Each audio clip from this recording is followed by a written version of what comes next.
Business. I'm AC Lockyer. Of course, this is presented by Softwash Systems. And we're going over to the eastern side of the United States this week. And we're going to be, you're in Pennsylvania area, right? Correct. Yeah. Yeah. Central Pennsylvania there. And this is Jacob. And Jacob has got a great story, great family. So I'm just going to let you kind of take it away, Jacob. Give us, as I always say, the non-softwash systems, non-softwashy biographical information on you and your family, what you guys like to do, and all that kind of stuff. Absolutely. Well, thank you, AC, for having me on, for inviting me. I'm definitely excited to speak with you, give a little bit of insight about myself, about our soft washing business. So I guess to start with the personal stuff, obviously my name is Jacob Sukhorukov. I am married. My wife is Anya Sukhorukov. Many of you know her. She runs Softwash Accounting. Mm-hmm. So we have two young sons. The older one is Levi, and he is going to be 3 during the winter. The younger one is Artem, and he is about 1.5 now. So we, like AC mentioned, we're from Central Pennsylvania. Specifically, we live right outside of State College, Pennsylvania. Mm-hmm. So if there's any college football lovers, where we used to live about a mile from the stadium. We moved recently from Beaver Stadium, Nittany Lions. So that's the geographic area where we're located. A little bit about, I guess, my history. I grew up in the former Soviet Union. Mm-hmm. So my family immigrated to the United States in '94. So I was 8 years old.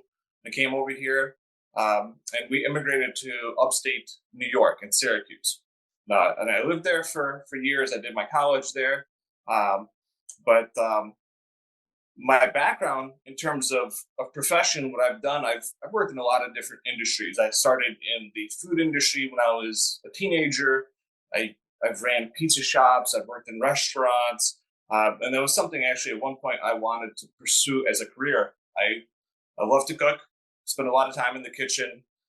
Both my wife and I cook all the time. It's a passion we have.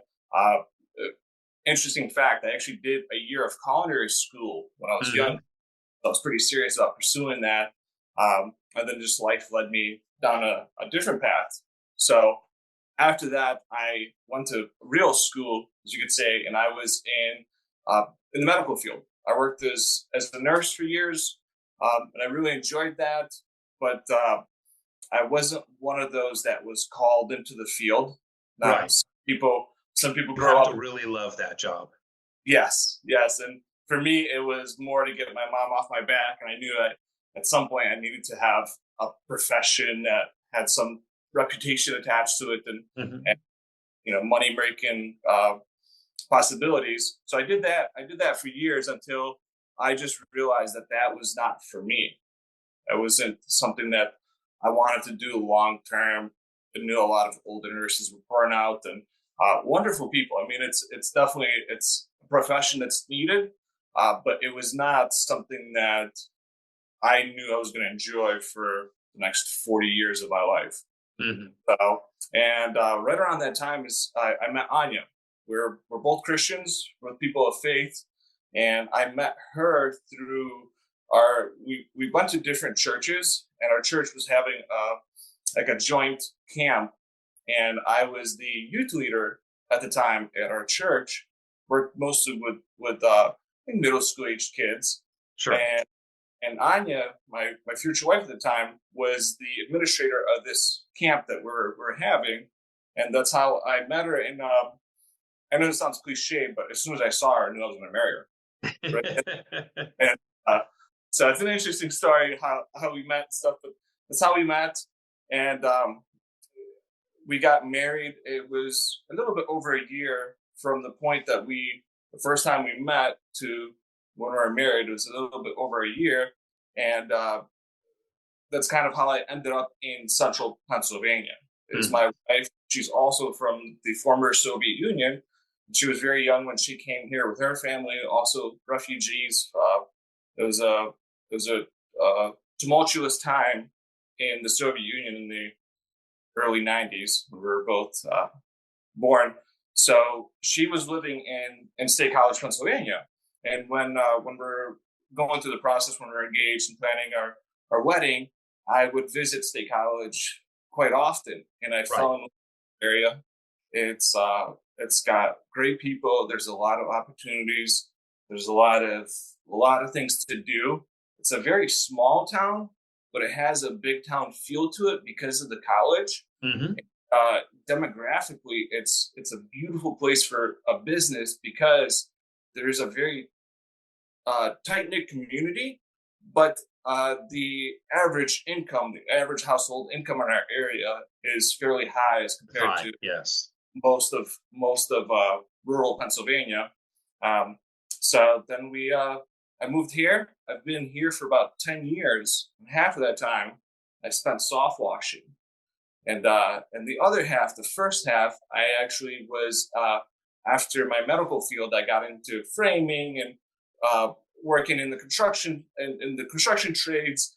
And when I moved here, I obviously met a lot of new people, great people, and developed some friendships. And two of my close friends were starting a construction company, and I ended up jumping on board with them, not knowing a whole lot about construction, Hmm. but I knew how to reach people. I knew how to communicate. I knew how to, just my nursing background, how to document things, how to administratively make things happen. Right.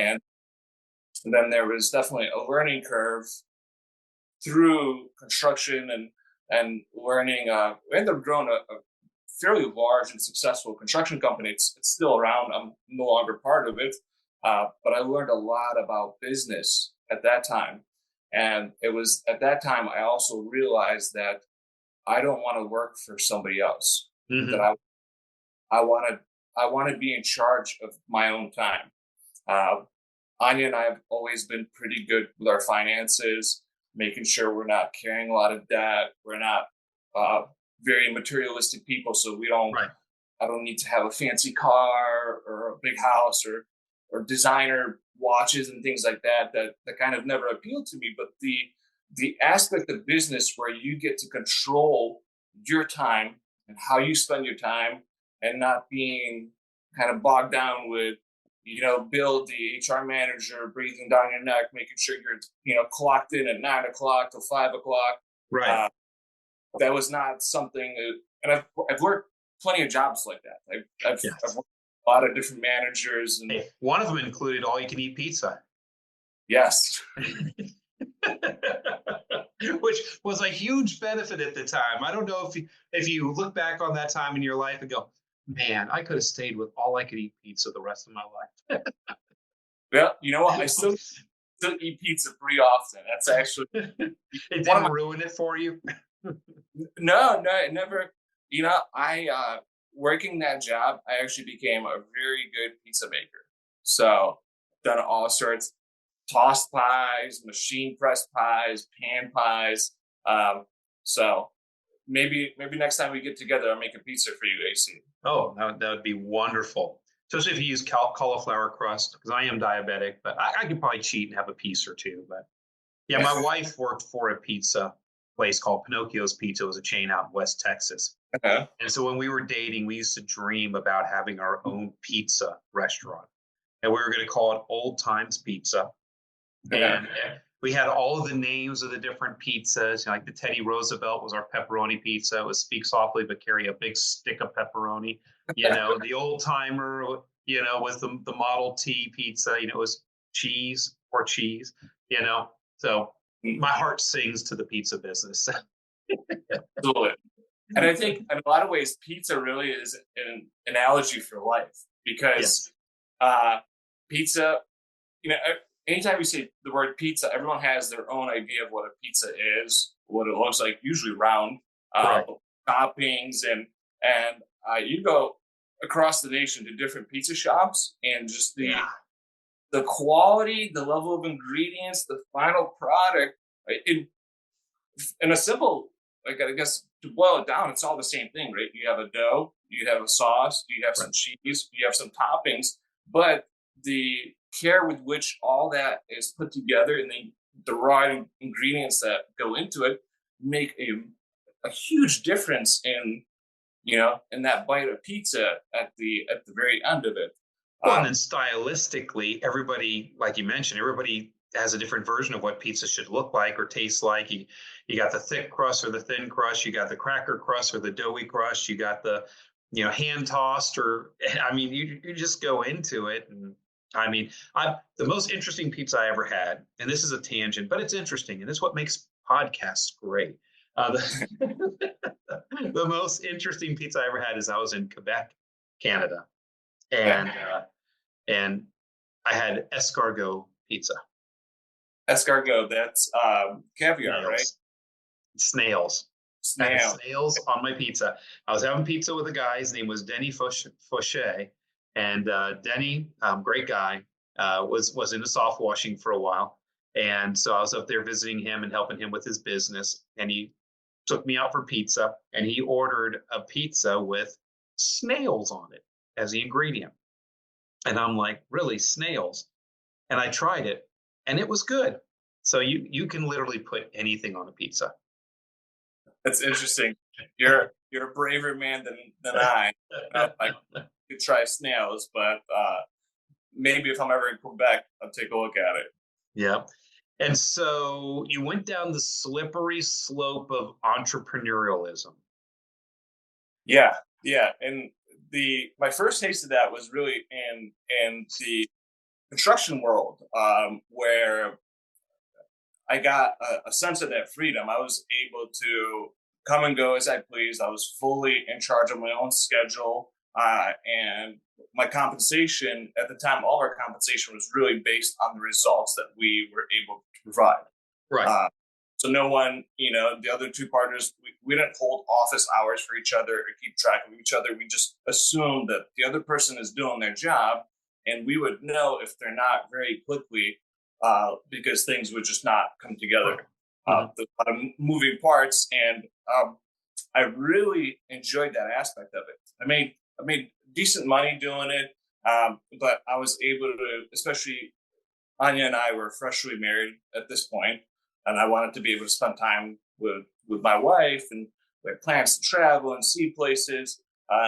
So that was the first taste of it, and at that point, it was probably a year or 2 years into it, I started looking for opportunities to start my own business. Mm-hmm. And we were looking, and I looked at different franchises and had different opportunities that were kind of in front of us that we're looking at, and that's kind of what led me to Softwash, which is kind of an interesting story about how my first contact or my first experience with soft washing. So go ahead and roll right into that. Let's talk about that. Absolutely. So in construction, we did high-end sidings, private metal panels, different fiber cement type of panel systems. And one of the things that we would run into is contractors that we've worked with, after a few years, would reach out to us and ask us, hey, the stuff that you guys put on the wall, it looks great, but it has this funk growing on it. How do we clean it off? And obviously my first instinct at that point was like, well, just pressure wash it. But that you can't, some of these surfaces are delicate, you can't pressure wash them. So we started doing some research and figuring out and reaching out to the manufacturers, and all they would say is a mild soap solution with a cloth, which makes sense if you're doing your house and you have the time. Yeah, it makes sense if you're washing your car, but scrubbing your whole house with a washcloth and a mild soap solution is not how you want to spend your Saturday afternoon. No. And these were some massive buildings, 40, 50, 100,000 square feet. So yeah, there's the next 10 Saturday afternoons. Right. So I was, that was something that was on our radar. We were trying to figure out how to do that. And I remember I came home one evening, and Anya was home. She was on the couch, and she's like, hey, I have this awesome video I want to show you. And it was actually AC on YouTube, soft washing a wall. Mm-hmm. And I remember seeing it, and I'm like, I thought to myself, there's no way. Like, that just looks way too simple, way too easy. Commercial construction doesn't have easy answers ever in anything. Um, so we started doing some research, and that's how we stumbled upon soft wash systems. And then Anya reached out to you guys, and you guys invited us to discover soft wash. And this was in 2018 still, so quite a few years ago. And I remember we flew down and we spent a couple of days. We actually went to your personal house. We did. Uh, I remember we did the brick wall next to the playground at the entrance to your development. Yes. And that up to that point, I was still a skeptic. And obviously, I saw it. I saw a lot of the presentation. I was certainly impressed with soft wash systems as an organization, AC. A lot of the people that were meeting, they were very friendly, very outgoing. It seemed like the values that you guys had as a company really aligned with my own personal values, you know, the values that Anya and I have in common or that we share. And it was when we saw that brick wall that I'm like, this guy's really onto something. Like this is definitely, I was very interested, and we spent the next probably month just every day talking about soft washing, driving around. We flew back to State College, obviously, and we were driving around, looking at all the homes, looking at all the roofs. I was doing research into what competition we had around, and there was really no one that was offering that type of service in our area. So that's when we decided that we need to, you know, jump into this. And we made the call. We ordered our first system from you guys. And at first, it was going to be a separate division in the bigger company. And because soft washing, as most of you know, is really a residential service. You could absolutely apply it in commercial senses, but for most people, especially starting out, residential market is where it's at. It's definitely where you cut your teeth, for sure. Yes. Yeah, and us working in commercial, it wasn't flowing together. So at one point, I remember my father-in-law actually came over, and I've had my truck, I've had the system on the back of it, and it was sitting outside of our house for 90% of the time. And every once in a while, for the first probably 6 months that we had it, I'd go out and I'd do one job. And my father-in-law was just like, he told me, you have to either sell all this and go back to working your job and live a normal life, or you need to just jump both feet in and actually make something out of this. Because he was like, it's painful watching you. You know, you got a truck payment, you have the system. It's definitely some startup costs that we had. So that's when I prayed about it. Me and I talked about it. And then it took me a few more months to figure out how to exit the company that I was with without leaving them in a pickle, and end up training my own replacement. Long story short, Yeah. That's how I got into soft washing and never looked back. So I'm not sure how they say it in the South in Russia, but in the South here in the United States, we say you had your crap or get off the pot moment. Exactly what it was. I don't know what that would be in Russian, but I'm trying to think if they have something. They have something similar. It's probably a little bit more colorful language, though. Yes.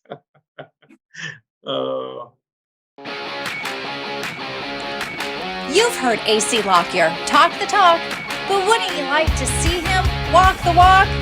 Now is your chance, and it is absolutely free. Spend the day exploring soft wash systems and disruptor manufacturing. You'll see the business and marketing systems developed by AC at work. But no open house is complete without food, so be sure to stick around for lunch. To register for this free event, please call 855-763-8669 to reserve your spot. We look forward to seeing you at our next open house. Oh, cool. So I know that, yes, you had a little bit of a slow start, but things definitely started building momentum. And we were having this conversation the other day.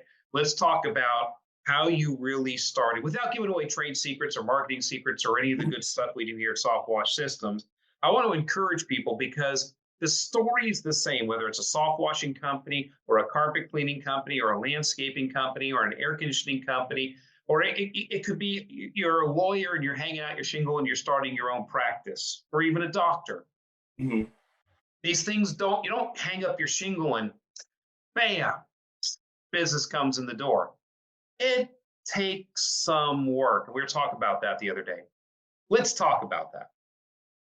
Absolutely. Just like anything else, anything in life that's worth pursuing, you have to put time and effort into it. You have to put time into it. And the first thing I did is I wanted to fully understand what it is, what is the service that I'm offering.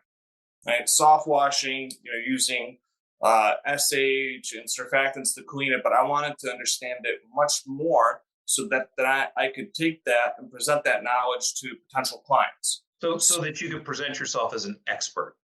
Exactly. I wanted to. It was actually in our original website.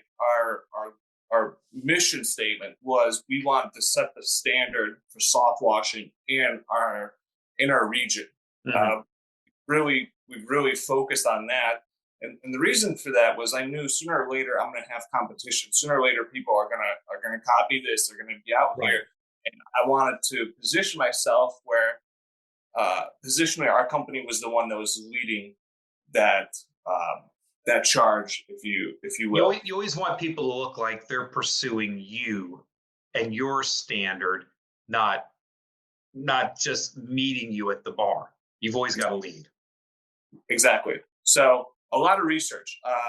The classes that Softwash Systems offered was absolutely pivotal for us because I learned so much. There's so much information that's condensed into it.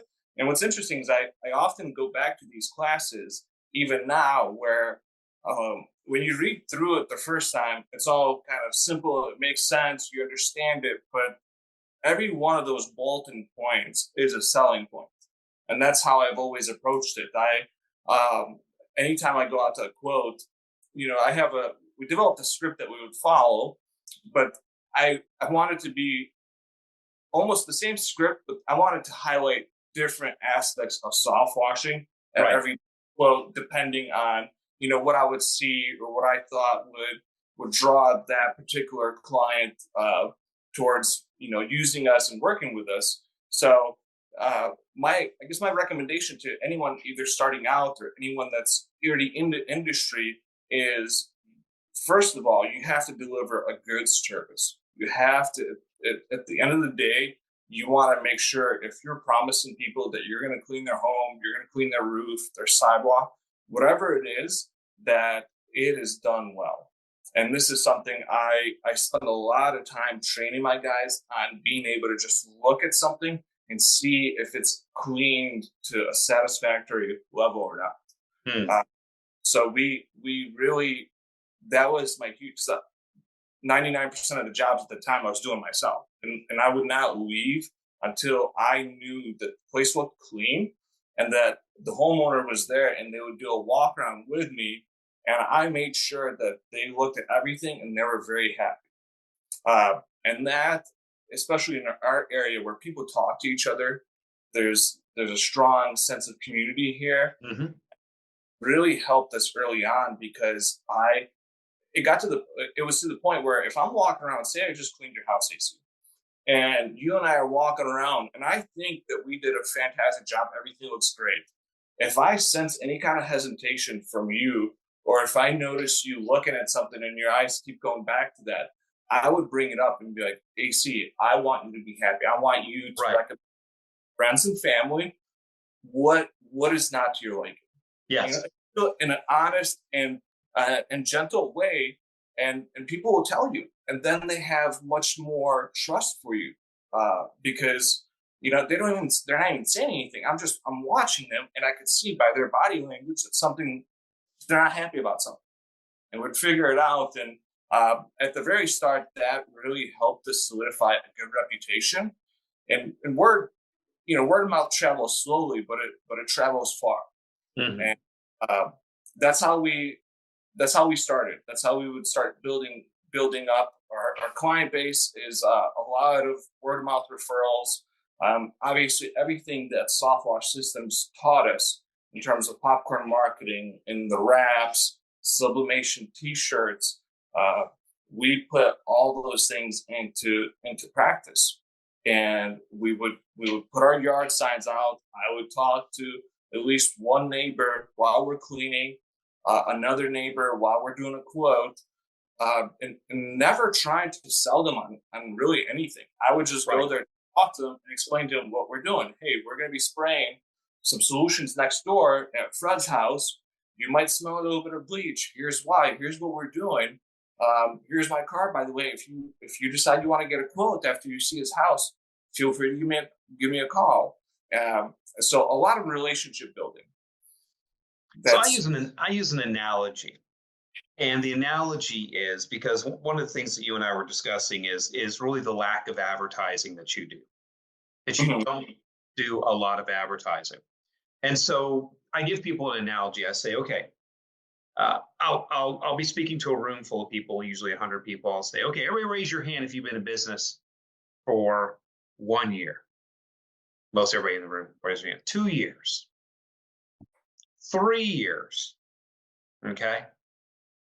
If you've been in business for 3 years, leave your hand up. Okay. Good. Now, of all of you that still have your hand up, how many of you guys are still paying for advertising? If you're no longer advertising, lower your hands. If you're using paid advertising, Google, Angie's List, stuff like that, Facebook ads, keep your hand up.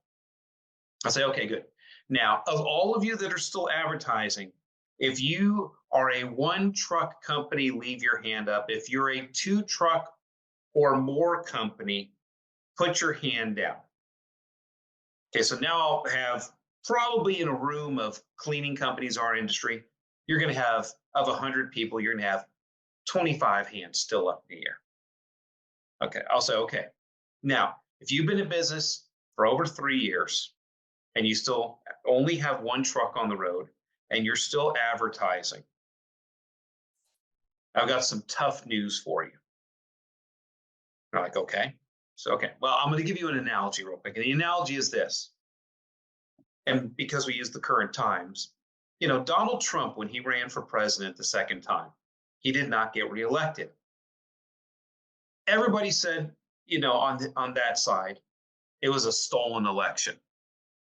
No, he had a 33% approval rating. A president has never been reelected with an approval rating less than 40%. Mm-hmm. Okay? And then at this time, Joe Biden's still president.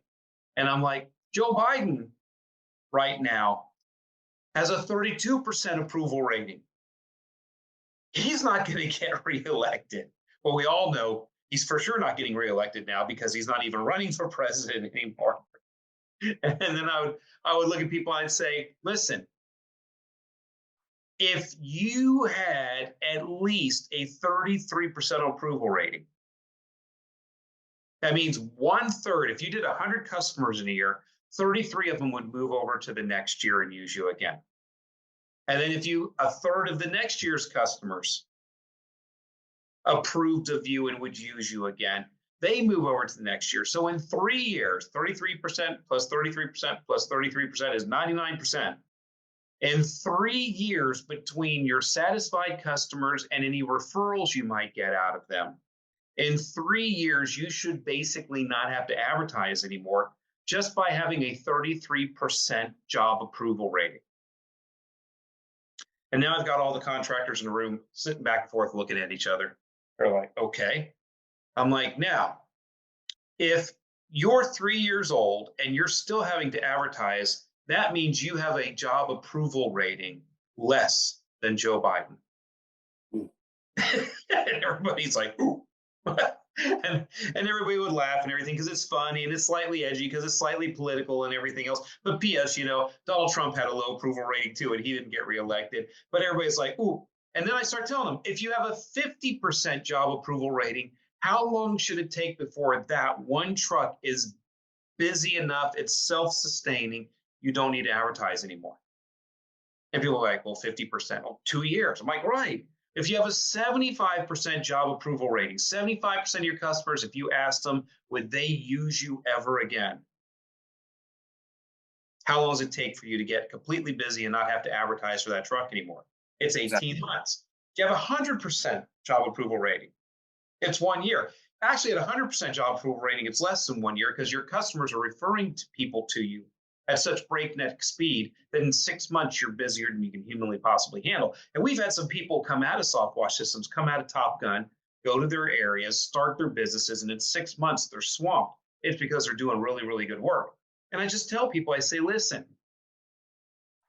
if you go out and you do a good job, if you answer the phone, if you show up, if you do what you said you're going to do, if you look at the customer and make sure they're, like you just said, they're absolutely happy. Do not let me walk off your property if you're dissatisfied at all.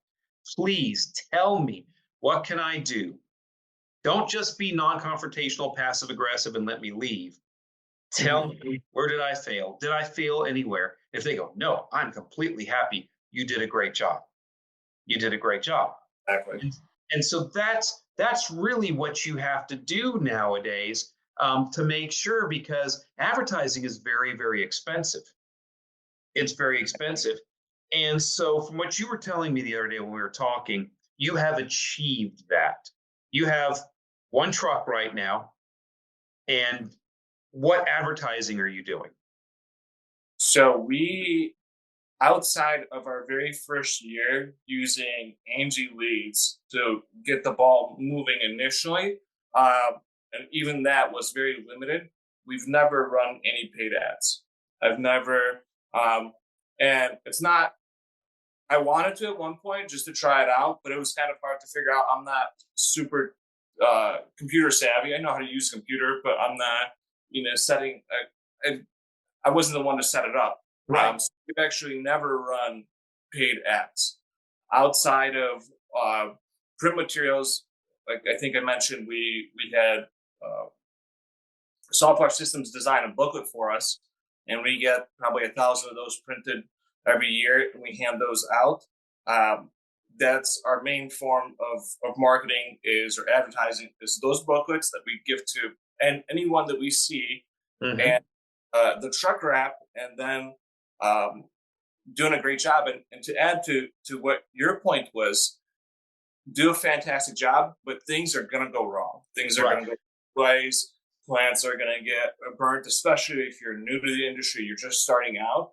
And I would use each one of those opportunities to build our brand, if you will, or build trust in people, because many things that went wrong, something got damaged, somebody wasn't happy.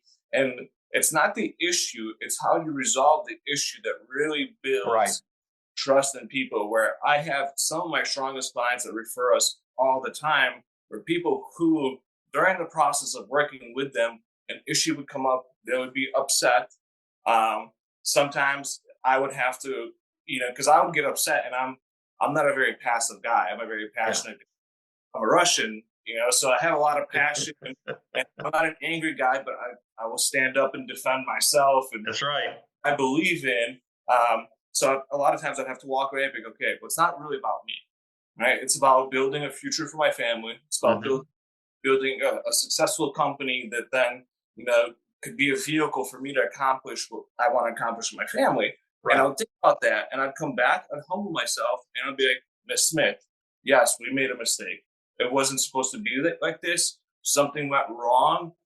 I will fix it for you. Let's talk about it. What would make you happy? What can I do to set this straight, to walk away, not only you being happy with the service, but you feel like we've developed a relationship that you could refer me to your friends and family, and that you'll trust us next year to come back and do the same thing and avoid the issue at this time. And I had I have so many examples of exactly these types of situations where they helped propel us even further. Yeah.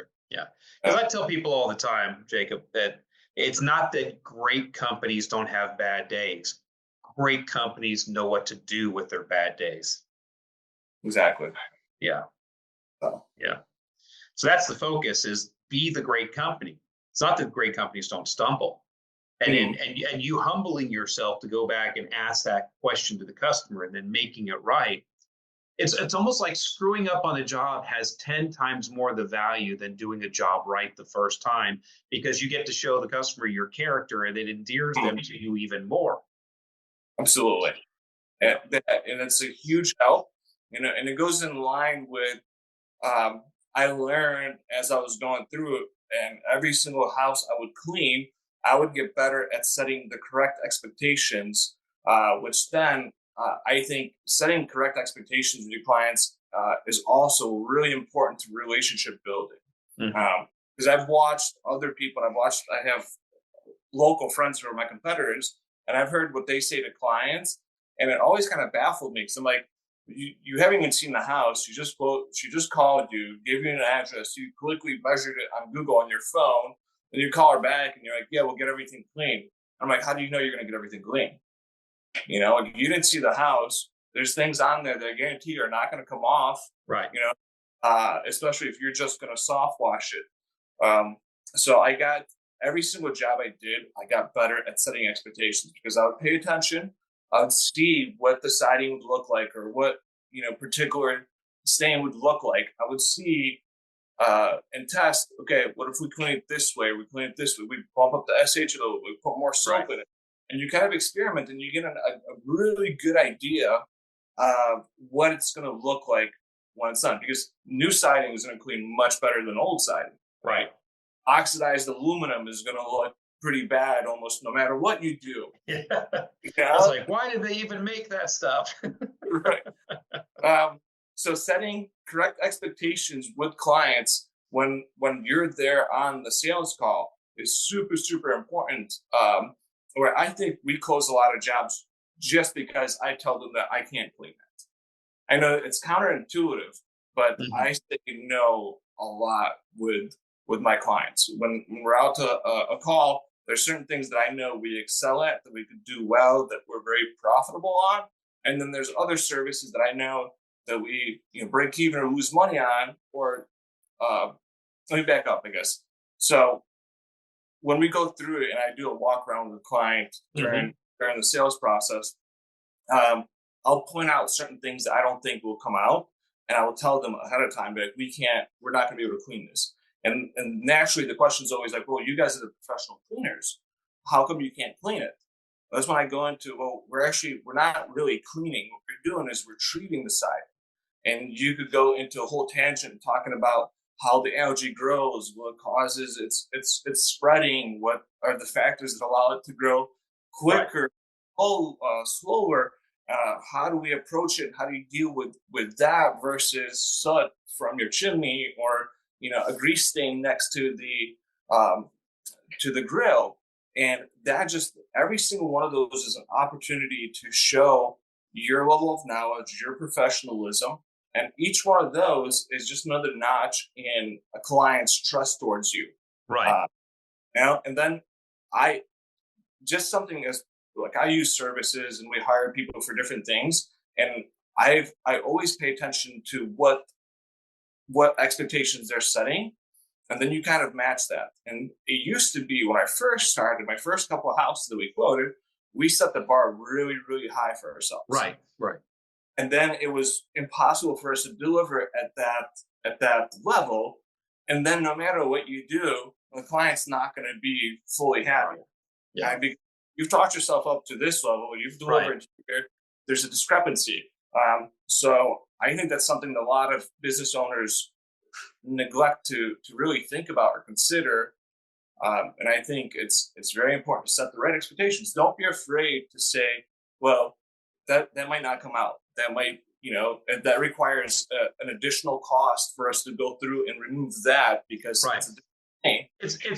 It's under promise and over perform, Exactly. and just set realistic expectations and walk the customer through the whole process, for sure. For sure. Mhm. So And one of the things I want to touch on is what's really, really cool about you and your wife is, you mentioned that you don't live in the shadow of the stadium anymore. You moved. mhm, And so you guys bought yourselves a little farm. correct. bought yourselves a little farm. You work from home basically. You office out of your home. You have the truck at your house there, and then your wife works from home. So we're you're of an age group, kind of y'all's people's age and a little bit younger. That it's really a big deal to kind of have a work from home kind of job, entrepreneurial. Anya's on Zoom meetings all day long because she has her softwash accounting business, and she's not just an accountant; she's a literally almost a financial coach for people. In a lot of ways, yes. In a lot of ways, yes, it's just incredible the job that she does, and you guys get to see each other virtually all day long. She's there with her kids. You've got a little farm. I mean, you're like of the you're kind of like you're almost a millennial, but almost Generation Z, kind of age group. That's like the dream for everybody. Have a little farm, grow our own vegetables, have jobs where we can work from home and raise our kids. I mean, you've really achieved something. I mean, was this your plan? How did this all come together? Absolutely. So I want to say part of it was our plan. Part of it is just the Lord's providence and His blessing on our life. So Absolutely. I definitely ascribe to the idea that none of this really is ultimately mine. Right. I am a steward that's holding on to, that's responsible for certain things, financially, business-wise, my family, our property. But ultimately, I'm just a caretaker of it. So, but there's definitely a lot of planning that went into it. Since Anya and I got married, to give you an idea, almost for the first year of our marriage, we didn't have a TV, we didn't have the internet at our apartment, and I still had a flip phone. And this is not even 10 years ago. It's about 9 years, a couple of years ago. So what do we do? How do we spend our time? Well, after work, we'd come home. Well, you do have 2 kids, so we know how you spend some of your time. Yeah. But we would come home. Both Anya and I are avid readers. We'd read a lot. Yes. And then we'd sit there and actually discuss what we wanted our life to look like, where we wanted to be in 5 years, in 10 years, what types of jobs are we working, how are we making money, what is our ultimate goal, right? As a married couple now that's creating a family, where do we want to go? What do we want to accomplish? And I think it's very important to take the time to sit there and think about it and talk about it with your spouse, and figure out exactly where do you see yourself? What is this all for? Why be a business owner, or why work in the corporate world, or why do any of it? And once you figure that out, planning it out is the easy part. It's understanding what you want to accomplish. And once you know where you want to get, a lot of it is just math, days and numbers. And we've kind of worked back, and ultimately our goal was we wanted to homestead. We wanted to create a life where we had some land where we could grow things, where we could keep different types of animals, where we could become as self-sufficient as possible and rely on just the soil that we owned. That's been a dream of ours for almost since we got married, and everything we did was always measured against that backdrop. Okay, I meet people all the time, and they're like, "Well, I want to do this, or I want to accomplish this," and my question for them always is, "Okay, what did you do? What action did you take today to move towards that happen?" Yeah, and sadly, a lot of people don't take actions. They visualize things. They could even take the time to write them out. But ultimately, all your dreams are just a number of actions away that you have to take, that you have to work towards. So all this that we have now, it's a blessing, but we planned for it. Obviously, things changed, but we're very patient. We're wise with our money. We don't spend frivolously. We love nice things to ourselves. We're not, hermits that live without anything. We have plenty of hobbies and things that we like to pursue.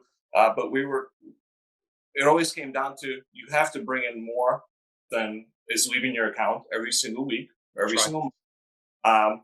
And you want to make sure you're taking actions towards the goals that you have or the vision or the life that you've pictured. You want to constantly, like Howard Partridge talks about it in his book, Failure to Implement. Everyone has a plan. Everyone has an idea. Everybody wants something, but you have to do it. You have to take actions and you have to do it. Mike Tyson says everybody has a plan until someone punches them in the mouth. Exactly. There's a follow through of that plan for sure. Well, I just think it's so cool because, for you guys, the soft washing thing has worked out well. And even I'll give Anya a little plug for her business here. I'm named for a company called Soft Wash Accounting, and she does accounting for soft wash systems licensed affiliates and does, basically she's like a fractional CFO controller and helps with accounting and really has quite a little program package together. But she has a nice long list of soft wash systems licensed affiliates that she does this for. And so I kind of sit back and I say, well, you do the soft washing, and then she handles all these soft washers' money and helps them financially with where it all goes and how she puts it together and gets their books right and helps them with their accounting. Quite a business off of this. Well, you know that I'm the guinea pig for anything that Anya wants to try. I do know that, yes. All the ideas, and some of them work better than others. But that's in essence how she was able to have such a great service that she delivers, because I was her first client. And I could tell you, I remember my first year doing this and this year doing it. And the difference in profit is staggering. And I think we during the tribe time that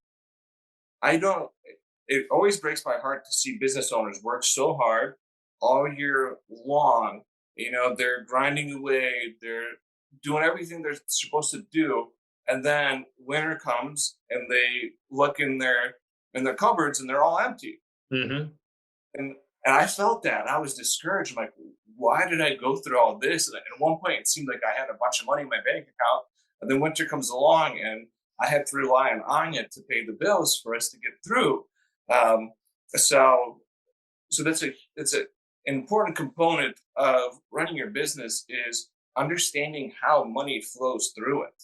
Kind of like this idea of, I don't know if you're familiar with skill stacking, where you could learn to be an amazing exterior cleaner. You could soft wash anything. That skill set is not enough for you to then build a business on. No, right. You need to learn how to then hire people, how to train people, how to work, systematize things. And every single level that you go up, it's a new skill set that you need to learn. And it seems like the financial management is something that, because it's such an emotional thing and it's close to people's emotional well-being, because it's tied to how much money you're bringing in, what you could afford, that everyone thinks they understand how to do it, but very few people actually master the skill of being able to manage your money wisely. So, well, I know one of the things that when we were talking last week, you mentioned is you work this month through this month. Your season finishes here. Your season starts back here, and you do this during the off season. So finish that, that thought. Tell me the story behind that. Well, when I got into this, I realized it was a seasonal business. And like I said, the first year it was tough because I didn't put enough money away for the 4 months. And I didn't know enough at the time to know that there was other ways that I could have made money during the winter. I was going to take the winter off, and financially that was tough. It almost got to the point where I probably, I wasn't far away from picking up a part-time job to get through the winter. Right. And the following winter, the following season, I vowed to myself that I'm not going to go through that. I'm not going to put myself in a position where I can't pay my own bills. So we implemented a lot of financial changes within the company that allowed us to then, at the end of our second season, to have a nice amount saved where it covered all the bills for the next 4 months, and there was enough left over for me and Anya to take a vacation, 2 vacations actually, and travel a little bit. And it was the second year that I decided that as long as I soft wash, November through March are going to be time off for me, where I'm going to spend with my wife, with my family, pursuing things that we want to pursue. We like to travel, we like to cook, we like to host, we like to spend time with our family. I have a very large extended family. So we set that as a goal, and that's what we do every single winter. In about 4 weeks from now, I'm going to shut down operations. For the most part, we still leave a scouting crew on. We still do quotes. There's maintenance and things that will get done. But a good 90% of the time, I'm going to be working our farm now and spending time with my sons and with my wife. And that also gives you an opportunity to just sit back, take a deep breath, almost like a sabbatical. Right. Like a big sabbatical, where it allows you to really analyze, okay, well, how did this year go? What do we want to accomplish next year? What systems we have to put in place? Instead of jumping from one service is over and now we have to really quickly jump into another service that we're going to do for the next 2 months, and by the time that's wrapped up, it's like, well, when do you take a breath? When do you're not going to earn all the money in the world. And if you feel like you need to, well, then you need to stop spending money. Yeah. Some people's spending habits, there's never enough money. But that's been my dream for everybody. Is I've always had people, say, but AC, soft washing's a 9-month out of the year business. What do I do for the 3 months of winter? And I go, you put money in the bank, you take them off, you travel, you spend time with your family, you go hunting or fishing, you come down to Florida and visit me, you enjoy your life. Everybody else is like, no, I got to hang Christmas lights. I got to do this. I got to do that. I got to come up with winter work. I got to plow snow. No, stop. My dream has always been for everybody, for this to be a seasonal business.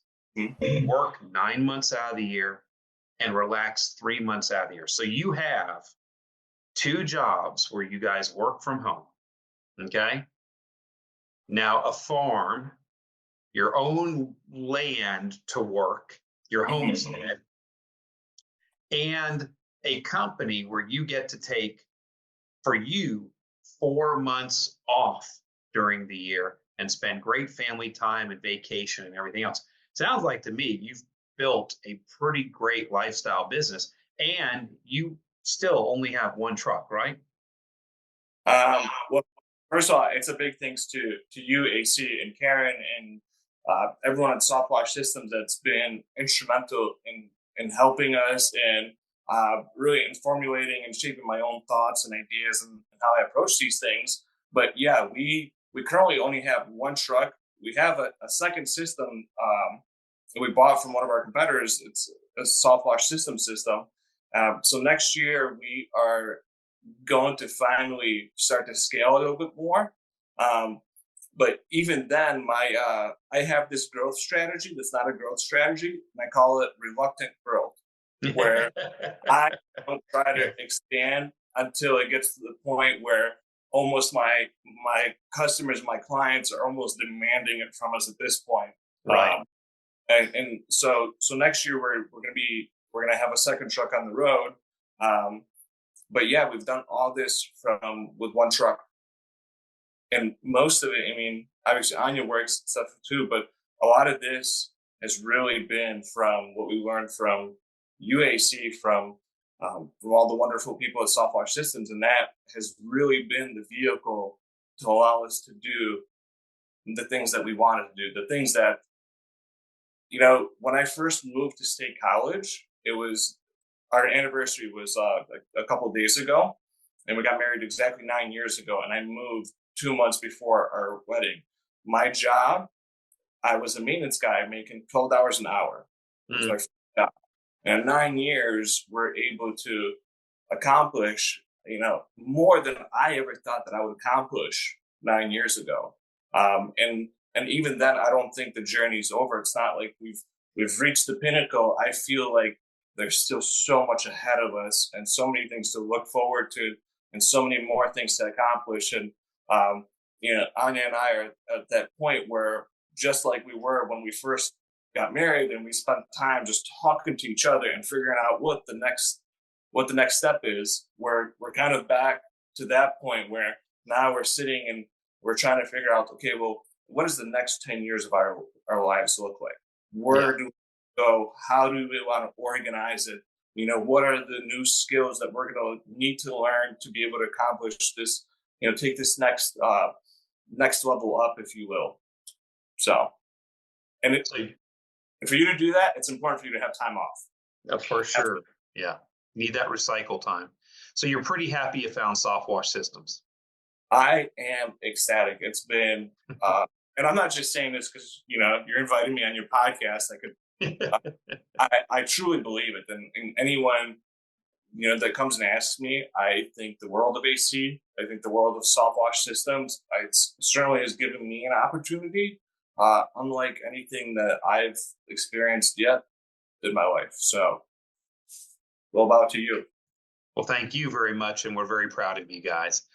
So there we have it, guys. Another great story about somebody that's built a lifestyle business, but this is really kind of the complete package here. Just the farm homestead and the 2 kids and the wife and the jobs where they get to work from home and 4 months off a year to spend time with the family and travel. You can't beat that. It's just a great story. Thank you so much, Jacob, for being on the podcast this week. Absolutely. Thanks for having me. It was a pleasure. And I look forward to seeing you. Okay, cool. So guys, if you liked this is a great story for you guys, go ahead and like the podcast here and go ahead and share it. And please subscribe so that we can alert you when the next one comes out. And as always, guys, thank you for hanging out with us here and Building a Lifestyle Business, sponsored by Softwash Systems. As always, I'm AC Lockyer. This is Jacob. Actually, this way. Go forth and prosper. See you on the next podcast. See y'all later.